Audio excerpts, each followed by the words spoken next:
ఆ 6 గ్యారంటీ ఇస్తే ఎలా ఉన్నాయన్న ప్రజలకు ఉపయోగం ఉన్నా? అందులో ఒకటి కూడా ఉపయోగపడదు ప్రజలకు. చెప్పనా? ఫ్రీ బస్సు ఎవరికి ఉపయోగపడుతుంది? లేడీస్కు పని లేని వాళ్ళకే ఉపయోగపడుతుంది. నువ్వు పల్లెటూరుకు బస్సు వేయాలి. సిటీలో ఆమె ముఖం కడుక్కుంటేందుకు ఈ స్టేషన్ నుంచి ఇంకో స్టేషన్కి పోతుంది.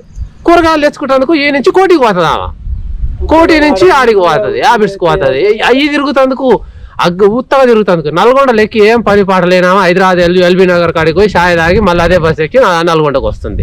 అది పరమ వేస్ట్ స్కీమ్. ఇంకా 200 విద్యుత్ 200 విద్యుత్ ఒక బల్బు ఒక కరెంటు మామూలుగా పెట్టేటోనికి 100 యూనిట్లు వస్తుంది. ఆడికి ఫ్రీ ఇవ్వాలి. 200 యూనిట్లు రావాలంటే నా ఇంట్లో ఏసీ ఉన్నా కానీ 200 యూనిట్లు రాదు. ఏసీ లేకుంటేనే 2 ఏసీలు పెడితే ఆయనకు వస్తుంది. ఆ ఏసీలు ఎవరుకుంటే పల్లెటూర్లలో ఎవరికి లేవు. అవి వలన ఎవరికి ఉపయోగం? మళ్ళా సిటీ వానికే. అంతే కదా? అది వేస్టే. ఇంకా 2500 పెన్షన్. ఆ 2500 పెన్షన్ ఎవరికి ఇస్తాడు? ప్రతి ఇంట్లో మామూలుగా 4000 పెన్షన్ 3000 పెన్షన్ ప్రతి ఒక్కరి ఇంట్లో వస్తూనే ఉంది ముసలి వాళ్ళకు. మళ్ళీ 2500 పెన్షన్ ఏం చేసిండు? ఒక పెన్షన్ వస్తే 2 పెన్షన్ రాదన్నారు. అది స్కీమ్ ఎట్లా అవుతుంది? అది రాదు, అది నిల్లు.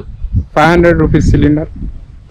500 రూపీస్ ఒకడు క్వార్టర్ తాగుతుంది. 5000 పెట్టి క్వార్టర్ కొనుక్కునేటోనికి 500 పెట్టి సిలిండర్ కొనుక్కో 3 నెలలకు ఒకటి వస్తుందనా? అసలు 3 నెలలకు సిలిండరు 500 పెట్టి అది ఫుల్ బాటిల్ కొనుక్కొని ఆయన 500 పెట్టి క్వార్టర్ కొనుక్కొని అప్పుడే తాగుతాడు.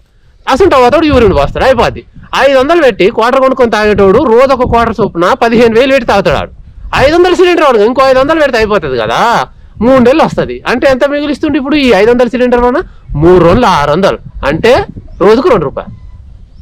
అది స్కీము. అదొక స్కీమా? అది బెస్ట్.